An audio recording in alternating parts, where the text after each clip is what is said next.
Okay, thank you very much. Very nice to be here. This morning, the archaeologists went in with their trowels and their microscopes, and I think there's going to be a bit more microscopic analysis after I've spoken. So I'm going to pull the camera right back, and I want to offer you a big picture of Dublin. And my paper, because I'm a trained social scientist, that's what economic history is. It's the social science approach to history. So the paper I offered Sean is an exercise in counting, in numbers. So be prepared for a few tables and lots of graphs. I take my cue from the text I used to use with my history students, most of whom were allergic to numbers, and I was always trying to find antihistamines to treat their allergies. And this was the one from a book on prices by David Hackett Fisher called The Great Wave. And he says, if one makes a leap of the imagination, numbers come alive. And then he goes on, they do so both in what they allow us to know and in how they help us to think. Numbers make it possible for us to put the pieces together. They allow us to compare events that are otherwise incomparable, and they tell us which way the world is moving. And that's what history is about, telling us which way the world is moving. So my paper is an exercise in counting, but it's also an exercise in classification, because I'm dealing with thousands of unique entries. And in order to count these and come up with sensible numbers, I have to group the entries, and I have to do so by classifying them. And so it's an exercise in classification. And the point of classification is comparison. And this is my ultimate aim, is to compare over time and between cities. For comparisons to make sense, they have to use a common system of comparison. And if possible, very difficult if you're a medieval historian, sources which are broadly comparable in nature and scope and information. And what I am classifying, counting, and comparing are occupations. And ultimately, this paper is about how medieval Dubliners made their livings, which is what economic history is about. It's about how did people make their livings in the past. Occupation structures in economic history are currently a very hot topic. And I was at the World Economic History Congress in Paris in July, and there were multiple sessions on occupations. Some of the most interesting of those were about the occupations of women, who tend to get left out of the story, even though they provided half the workforce, and how you can study the occupations of women from the limited evidence that we have from the past. There were some very interesting sessions and papers on that. But in none of the sessions and in none of the papers at that World Congress of Economic History did Ireland feature. It was not part of the wider debate, because it's a subject which has yet to receive very much attention here in Ireland in the period before the availability of censuses. Now, occupations are fundamental to the debate that has been very active here in Ireland. It's probably gone a little quiet about urban origins. What is a town? When does a place become urban? What defines a town? There's been a lot of debate about that. And I would argue that the occupations of towns define them.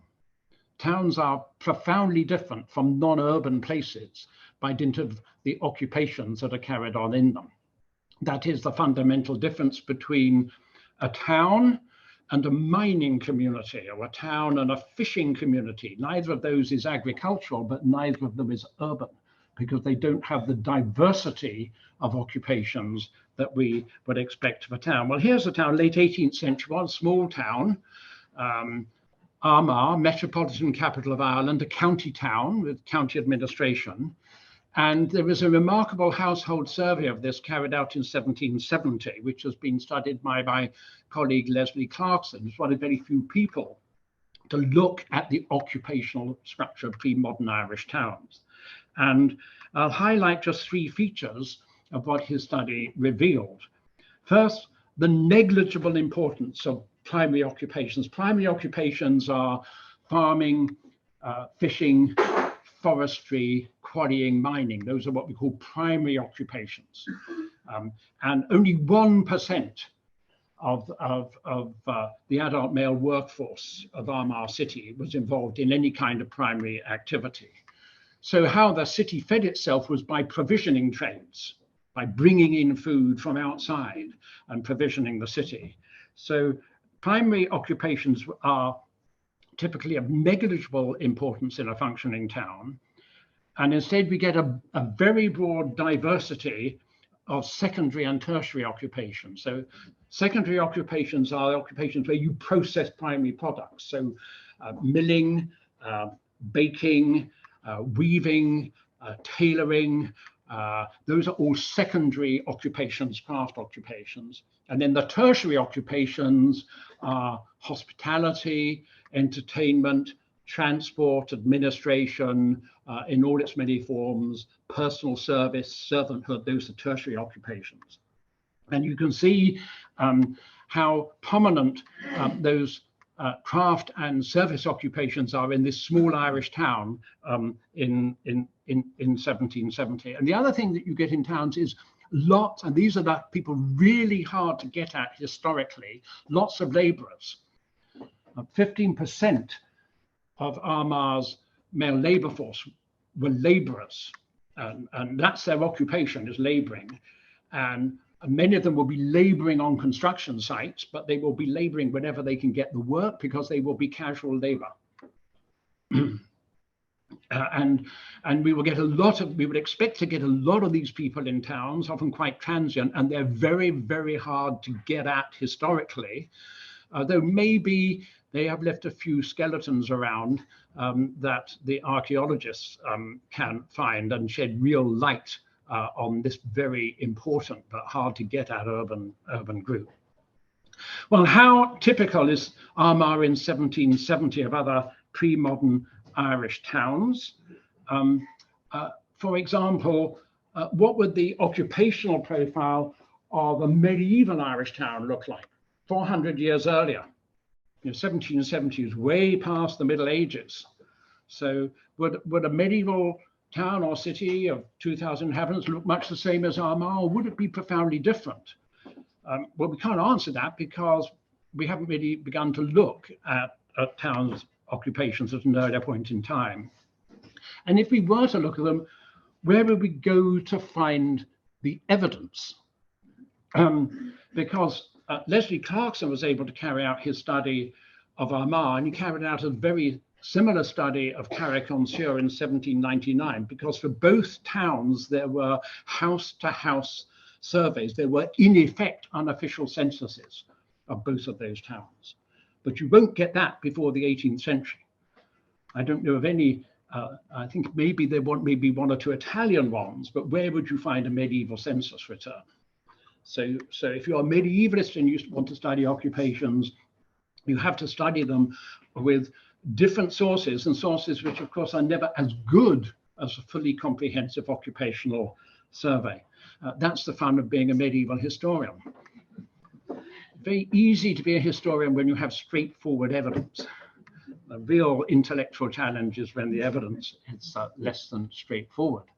And here, the English historians have led the way, because there are a number of studies of occupational structures in medieval English towns using the sources available for those towns. And these are the three that come up repeatedly in the literature. There are a few others, and I'll be coming back to these at the end of this talk. York, which has a very, very well-known freeman's register, which gives you the occupations of many, but not all of the freemen. And this has been much debated. It's a very well-known source. There's a substantial literature being developed on this source. And of course, York is exactly the kind of city that we would want to compare a city like Dublin with. They have much in common, although by 1300, York is twice the size of Dublin. But there is a great deal that they have in common. That's a separate paper.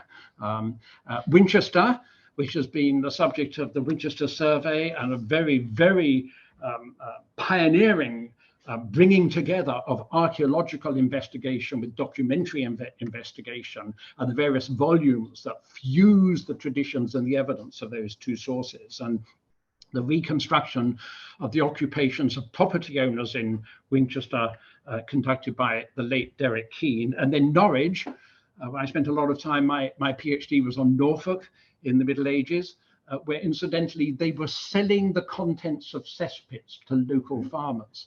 So it's one of my happiest discoveries in the archives in the late 13th century. They didn't tell you what was in the cesspits, but they did tell you what the price of it was. There was money to be made out of muck.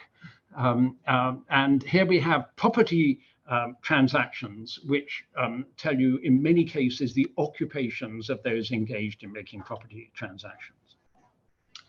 So these highlight the potential of the occupational information contained in medieval sources, and in particular, the extant rolls for Dublin, which are truly remarkable, underappreciated and underutilized. I was quite amazed that I've been in communication with Marianne Kowaleski, who is a very distinguished urban historian of late medieval England. She did a marvelous study of Exeter, and she was astonished how limited the use has been of the Dublin freeman's rolls. And crucially, these begin earlier. They provide us the earliest occupational information we have that I know of for any British or Irish city. And they take the study back at least half a century earlier than the English sources that are mostly used and referred to. This is the information. It's the first of your graphs. This is called ordeal by graft of the cabbage. We've got information, usable information for 127 out of 420 years between about 1220 and 1640. The Guildsman's rolls begin earlier than 1220, but this is the period I'm focusing on, and the information that I'm using comes from the published version by Philomena Connolly and Geoffrey Martin. And that's now available online. And I would just give everybody a caution about the online source. It has not been carefully enough checked against the hard copy version. So I've had to go back to the hard copy version to make a reliable database out of it. So, I mean, it's wonderful. You can look up individual entries in the hard copy source, but if you want to come up with safe numbers, then it won't give you safe numbers, I've discovered. Then there are the transcriptions made by Gertrude Thrift over 100 years ago, which are now electronically available. So this stuff's really in the public domain. It's very easy to get this. And then for the last period, I used the transcripts contained in Brendan Fitzpatrick's Trinity PhD in 1984, which I found immensely helpful in this, providing this information and the discussion of it and of the municipal institutions which underpinned a freeman at that date. And the amount and the character of the information contained in the Guildsman's and Freeman's registers changes over time. So this is one measure. These are admissions per year. And you see admissions per year are at their highest in the 1230s and 1240s, and a period of tremendous expansion within the English Lordship of Ireland. You know, when Dublin is the expanding capital of an expanding and confident lordship and is recruiting significant numbers of immigrants, both to Dublin and to its hinterland. Admissions per year are lowest at the end of the 15th century, and then they rise. They're higher in the late 16th century and higher again in the early 17th century. No surprises, I think, in those numbers, but they kind of give a little bit of kind of numerical weight to trends that most people would be aware of. So this is what the admissions per year indicates. These are the percentage of those admissions that are males. So the Guildsman's roll, I think there were 2 women only mentioned in it. So it is a totally male view of occupations. The later rolls are overwhelmingly weighted towards men. Women get their best look in the late 15th century, and I'll come back to that right at the end of this talk. 16% of those admitted at the end of the 15th century are women. That is a remarkable proportion. So that is a window. It's not a very big window, but we can look with that window of what women were doing and the role within urban life. And these are the percentage of the men with a recorded occupation. And it's lowest in the 1230s and 1240s. It's less than 1 in 3 for which we have occupational information. For 2 out of 3, we do not know what their occupation was. Whereas by the end of the 15th century, 16th century, 17th century, it is the norm for an occupation to be recorded. You don't get it in every single case, but you get it in the overwhelming majority of cases. And then only in the 13th century, you're told the origins of a few of those men. So for a small number, we have both what their occupation was and what their origin was, although there's tremendous ambiguity about what that origin denotes, how we should actually interpret it. It's a little nugget of gold, which I've colored it in yellow. So the information is least comprehensive in the 13th century, because we have 70% of the men, we don't know their occupations, and most comprehensive in the 16th and 17th centuries, where it is the norm to be given the occupation of people becoming freemen. But this is another way of looking at this information. So here again are the percentage of males with occupations. But if we count the occupations, each unique occupation, when do we get the most unique occupations per period of time? Answer, the 13th century. So we get much more detailed occupational information in any given period of time in the 13th century than subsequently. And if we count the number of occupations per number of men admitted, it is at its peak in the 13th century and at its lowest point in the 17th century. So the other way of thinking about this is in the 13th century. I'm a medieval historian, and this is the century to study. This is when the information is least comprehensive, but most detailed. And by the 17th century, it is the most comprehensive, but the least detailed. So the nature of the way in which the information is being recorded is changing over time. Why is that? Because the institutions of being guildsmen or freemen is also changing over time. And you can see that in the 13th century, you were either admitted as a guildsman or as a freeman. But by the 15th and the 16th and 17th centuries, there were a number of different modes of admission. And over time, what was becoming more prominent was admission by having been an apprentice within a guild. So as the percentage of apprentices being admitted goes up, so the amount of detailed information we're provided with goes down, and driving that is the foundation of guilds and the formalization of an apprenticeship system. So that is changing the nature of the information. And with the foundation of guilds, the occupations of guild members became recorded in less and less detail. So the information you're being given is the guild to which you belonged, not what your specific specialism was within that guild. And here's an example. This is how men involved in commerce in the 13th century are recorded. So There are the great merchants, the vintners, the spicers, and the men described as merchants. They're the middling merchants, the men described as mercers and dealers. And then there are the petty traders, the chapmen and the hucksters, and they're all there in the record. By the end of the 15th century, they're all merchants, full stop. The only exception are the vintners, because they're in a different guild. So once you belong to the merchants guild, whether you're a petty shopkeeper or an international trader, you go under the same single occupational description. You're just a merchant. So in the 13th century, the kind of merchant you are is captured in the record. By the end of the 15th century, that sharp focus has gone.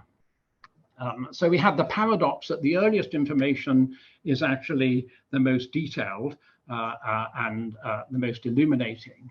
And as the guild structure formalizes, it shapes the picture we get of the occupational structure of Dublin. And the majority of the guilds, with the exception of the Merchant Guild, are craft guilds. And what gets squeezed out are the services. Service sector occupations, which are never very strongly represented, fade away. So in the 13th century, 19% of recorded occupations of men are services. By the end of the 15th century, that's down to 6%. And just compare that with Armagh in 1770, where the services make up 40%. So we can be pretty sure that service sector activities here in Dublin are underrepresented in the guild record because of the nature of the activities which are brought under the umbrella of the various guilds. The other thing that we don't see clearly enough are the women, who make up at least half of the urban workforce. They do show up. These are some summary numbers for them. They show up most clearly in the case of those three men admitted by inheritance, with wives and daughters inheriting. And interestingly, there are 71 female apprentices, which is a very intriguing feature. And the women, as my female economic historians say, they use this phrase, they're hidden in plain sight. So if you look at textile occupations, where it took many spinners to produce enough yarn to keep the weavers occupied, and many weavers needed to keep the dyers occupied, you actually find it's the dyers who are most prominent in the record, the weavers are less prominent, and the spinners are invisible. Because almost certainly those spinners are all women. So we can see the women simply because they're not there. And they're very conspicuously not there in this one case and obviously in others. So we need to take account of a number of things when we use this evidence. The recorded occupations we got are of men, and we're usually only ever given a single occupation per man, even though many of them will have had several strings to their bows. From the 15th century, the foundation of guilds is influencing both who became a free man and how their occupations are recorded.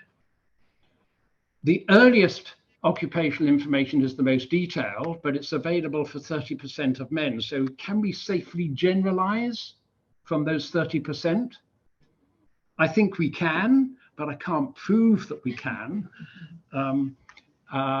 Those at the bottom of the socioeconomic pyramid are the least likely to be recorded. So it's a top-down view of occupational structure that we get. Service occupations, many of them low-paid and casual, are almost certainly underrepresented. Not all of the guildsmen will themselves actually be residents of Dublin. Many were living elsewhere and became guildsmen in order to obtain trading privileges within the city. And for only a tiny number do we have their origins, although I think that is very interesting information. Now, to make sense of all of this, I've got over 5,100 men with occupations. to count them, I have to classify them, and various ways of doing it. This is an adaptation of the primary, secondary, tertiary system that's been developed by the big project on occupations at the Cambridge Group for Population and Social Structure back in Cambridge. So I've got 6 groups there: primary, provisioning, crafts and construction, commerce, services, and other. And under each subheading, there are multiple subheadings, and I'll not go into the detail. And if we then, having classified our entries, we count them up, this is what we get: 1230, 1249, 1468 to 85, 1575 to 1602, 1603 to 1640, all classified using a consistent system. And what I hope you can all see is how similar the picture is at whatever point in time we look at it. That the basic occupational structure of Dublin remains largely unchanged from the early 13th century right the way down to the early 17th century. Over 400 years, there's more continuity than change in the economic structure of the city.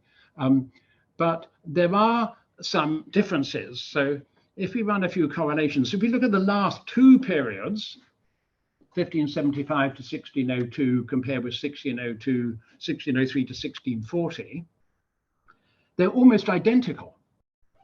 The occupational structure on the available evidence seems to change almost not at all. Positive correlation of 0.995. You can't do much better than that. You know, there is no occupational change, it would seem, over that period, although many, many other things were changing in Dublin at that point of time, but not the basic economic structure. If we compare the middle 2 periods, that's the late 15th century with the late 16th century, there is a bigger difference, and the correlation falls to plus 0.6.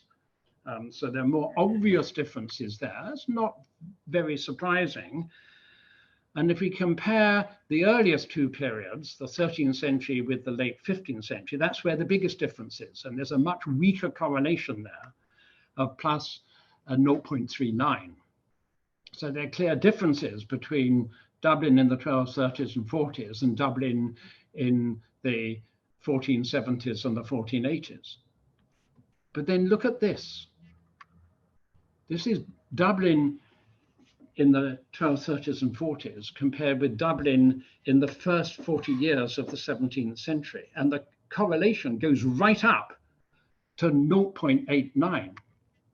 Early 17th century Dublin is getting back economically to where it had been in the 1230s and the 1240s. And the odd man out is the late 15th century. You can see that the lowest correlations are with the occupational structure of late 15th century Dublin.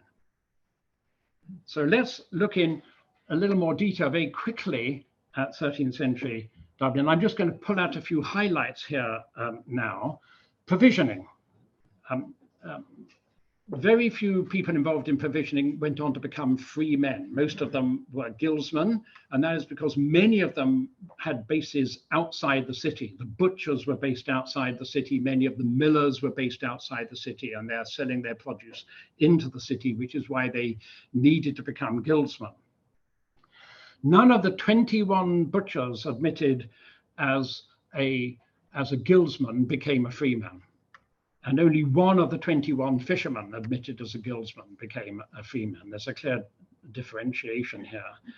And when you look at the origin of those involved in provisioning, what you find is that 2/3 of them are coming from Ireland, and the vast bulk of those are coming from counties Dublin, Kildare, Louth and Meath, which is just what you would expect. They're coming from Dublin's immediate provisioning hinterland, and very, very few of them are coming from beyond that. This is a kind of common sense result, and surely that's a litmus test most of us historians use. The evidence makes sense, it's credible. So I kind of, it gives me a lot of confidence in the numbers that are coming out of the source. Crafts and construction. Well, we can argue which was more important, cloth and clothing or hides and leather. I wonder what the archaeologists would give us their verdict on that one. And what you find is that those occupied in cloth and clothing outnumbered in the source those occupied in tanning and leatherworking. But the tanners and leather workers were more likely to become freemen than the people involved in weaving and cloth manufacturing and tailoring. And you can think of the difference between becoming a guildsman and a freeman as means tested. Okay, you had to be more affluent to take on the responsibilities and pay the admission fine to become a freeman. And on this evidence, the tanners were more affluent than the cloth workers. And you can see that here, if you compare the guildsmen with the freemen, the one occupation which produces disproportionate numbers of freemen are the hides and leather trades. I was terribly interested in the archaeology about the tanning that was coming out this morning, and which I hope there's going to be more of later. So there's an interesting economic contrast and social contrast, I think, here that comes out of the source. So as you kind of go up the income spectrum, you're more likely to become a freeman, and as you go down the income spectrum, you're more likely just to content yourself with being a guildsman. And this arrow on the left-hand side shows you the difference between those involved in wool preparation and weaving versus those involved in skinning and tanning. There's a clear differentiation there. And the same thing, if we move on and look at people involved in commerce, we find much the same thing. If you're a great merchant, you're more likely to become a free man than if you're just a mercer or a dealer. You can see that here, whereas the number of guildsmen per freeman is lowest for the great merchants, highest for the middling merchants. But if we look where they come from, that also reinforces the point. 3/4 of the great merchants come from outside of Ireland. Many of them are coming from Britain, and not many come from Europe, but it's more likely that a European will become a Dublin merchant if they're a great merchant than if they're a petty trader. None of the petty traders come from Europe that we know of. And so you can see most of the great merchants are coming from overseas, and most of the petty traders, these are the peddlers and the hucksters, as you would expect, are coming from Ireland. They're operating on a small scale, on a much smaller scale of operation. So there's a clear differentiation that is coming out here. And then there are the services, where we can see this great array of them. It's very hard to quantify how much employment was given by each of these, but the source documents the sheer diversity of service activities that were to be found within the city: transport, hospitality, entertainment, catering, personal services, professional services, public services, religion, military service. So you can see that about 1/3 of them are involved in transport, hospitality, entertainment. Half are involved in various forms of personal and professional service. A lot of servants, obviously. And then there are the people as a religious capital, a political capital, military capital involved in those activities. And what I find reassuring is if you look at this from the perspective of the freemen versus the perspective of the guildsmen, they reveal much the same picture. They give you much the same occupational breakdown. There are some differences, and I'll highlight those in a moment.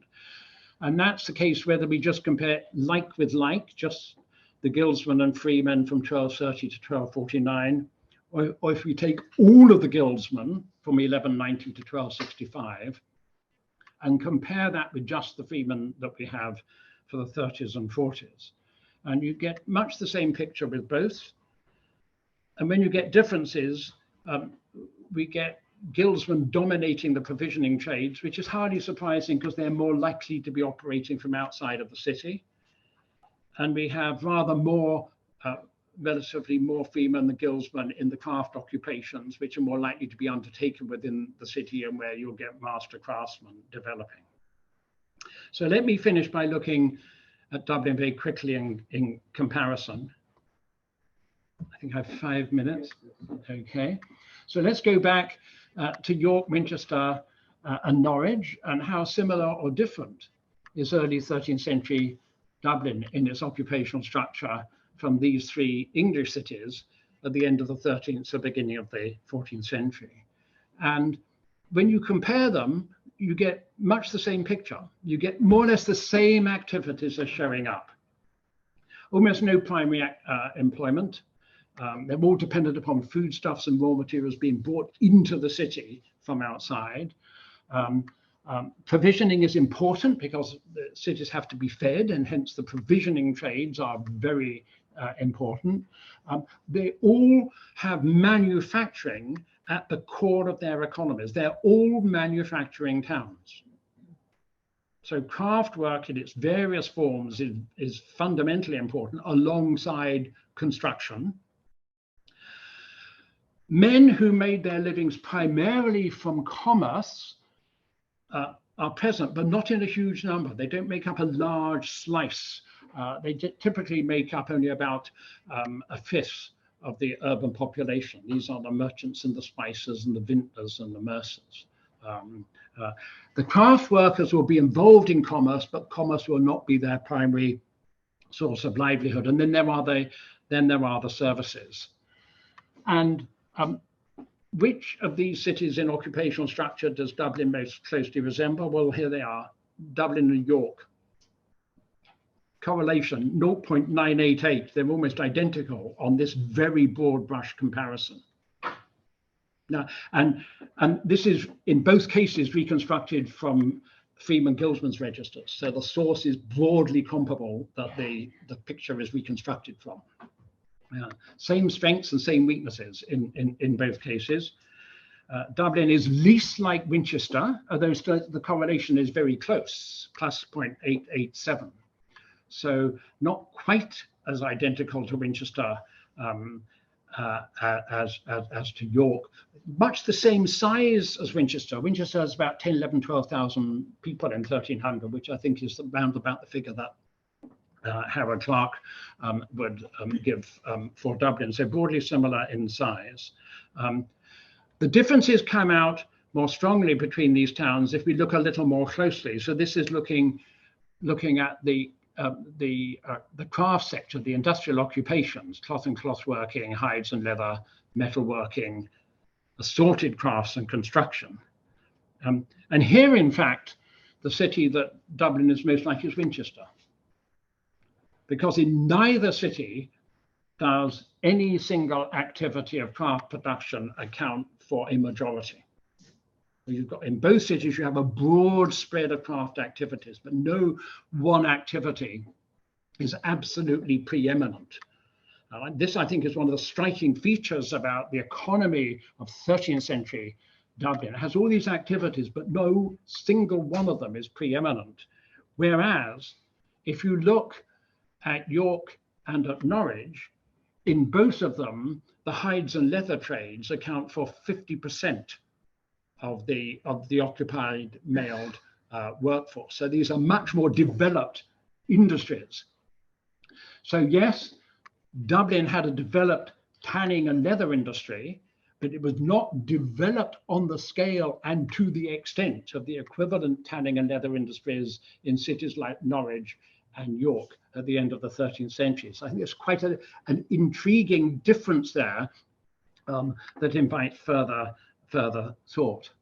So what to me is striking about Dublin in the 1230s and the 1240s is the broad range of craft activities to be found in the city. And I think that would be backed up by what the archaeologists have discovered from the various site investigations. But the lack of any marked specialization in any one. What I think is happening in the city is that Dublin craftsmen are processing mostly locally sourced raw materials. So I don't know whether the archaeologists can tell us whether the leather from their shoes actually comes from cattle that were reared here in Ireland, which is what I assume to have been the case. So it's the hides of cattle reared in Ireland, butchered by Dublin butchers, that had been sold to the tanners, who are converting it into leather, who move it on to the cordwainers, who turn it into the shoes, which the Dubliners walk around the city wearing. And it's the same with the textile industry. What people had on their backs was cloth made here in, and I think around Dublin, from wool that had been grown here in Ireland. So in that sense, it's a commercial subsistence economy. There's a lot of turning round within a commercial sphere that never really goes beyond Eastern Ireland and Dublin. And it's the surpluses to those craft activities which are then exported, which explains, when you look at the customs returns, why the value of the exported wool and wool fells and hides from Dublin is so much smaller than the equivalent values for Waterford or New Ross. They're not such large centres. They don't consume so many of these raw materials themselves. Dublin is a big consumer of these raw materials, so there's less that can be exported, in contrast to the towns of the south coast. So for Dublin to grow, you know, if I was Liz Truss saying growth, growth, growth, how are we going to get 2.5% year on year? Okay, you need a bigger market. It's demand-led, not supply-driven. It's demand-led. Okay, so Dublin had to tap into a bigger demand. The city had to grow. It had to become wealthier. Its hinterland had to expand. It had to become wealthier, and had to start exporting to overseas markets. So it's only at the beginning of that process in the 1230s and the 1240s. So let me finish very quickly with some closing remarks. I've tried to give you lots of numbers and done my best to make them come alive. I think they help place a familiar source and Dublin's economic structure in a clearer light. They provide fresh insights into both the city's economy and the admissions of Guildsmen and Freemen. And they provide a context, and a context which I hope archaeologists of the city will in particular find useful, and which the archaeology can then help flesh out and fill out and correct the sins and omissions of the written record. I think they're very complementary. Systematic comparisons over time highlight continuities and discontinuities in Dublin's economic fortunes over these 4 centuries. And systematic comparisons between cities reveal what Dublin did and did not share with cities of similar size across the water and whatever else we have the evidence. And so in Dublin's case, these numbers reveal which way the world was moving. And in particular, for me, they highlight how different what David Dixon calls the thrusting city of the early 13th century is from the stagnant and embattled town, as he calls it, of the late 15th century. It's a very stark contrast here. And that stagnant and embattled town then begins to grow again. And so you can see the contrast between late 15th century Dublin and early 17th century Dublin. And if you didn't know about 13th century Dublin, you would think this was progress. It's not. It's recovery back to where Dublin had been in the 1230s and the 1240s. The progress comes later. So they also demonstrate that, notwithstanding all the political and religious upheavals, and David Dixon writes about these wonderfully in his book on Dublin, between 1575 and 1640, economically, people just went about making their livings in the same old way. It didn't make a lot of difference economically. The numbers help us think about medieval Dublin in its wider context, in comparison with the wider world to which Dublin belonged. And I think they highlight where further research can be undertaken. And Sean asked me to give this paper. I kind of dropped a hint that it'd be nice if he asked me to give the paper. Because I gave a paper last year, he said, we don't want this to become the Bruce Campbell show. Well, I actually have 3 more papers. But I don't want to be the one who gives them. I want to be sitting listening to papers on these 3 subjects. People looking for master's thesis, got a good supervisor here, looking for PhD topic. Here is my pick of 3. Okay, the guilds. Okay, the apprenticeship system. These have a huge impact on the institutional and occupational topography of this city. And that needs to be rethought and reinvestigated. Niall Brady said to me, oh, I've been trying to ignore the guilds, they're so complicated. That they make a fundamental difference. The city is different by the end of the 15th century because of the emergence of the guild system. And the guild system in a European context has been open to, is part of a huge debate. Sheila Ogilvie at All Souls College, Oxford, has written a wonderful book about European guilds. And Dublin should be contributing to that debate, whether a good thing or a bad thing, how did they change things, which they undoubtedly did. Secondly, I would like to know about, and this is with respect to the end of the 15th century, the 7 husbandmen, the 77 yeomen, the 29 gentlemen, the 3 gentlewomen, the 6 esquires, the 1 knight, the 3 noblemen, and the 14 high churchmen who became free men of Dublin. We know their names, and I'm sure we could find out a lot more about them if with a post-topographical study. Who were these people? They weren't Dubliners. Why did they think it was in their interest or the city's interest to become freemen? What does it tell us about the relationships between Dublin and its hinterland at this particular point in time when the Pale is contracting and Dublin is under, the English lordship is under pressure? Who are these people? We've got their names. I think they would really repay close scrutiny and examination. And then lastly, there were the people I've had the least to say about, the women. And we know a little bit about them. Between 1468 and 1640, 540 women are recorded. We have their names. We don't have a lot more about them, but that's the beginning. Then we have the women hidden behind husbands, the 130 men who became free men because they married a woman who had freeman status. So we know about those women indirectly because they were able to pass on their status to their husbands. So that's 670 women who provide an open doorway for the right researcher to walk through. And I want to hear them when they've done that. Thank you.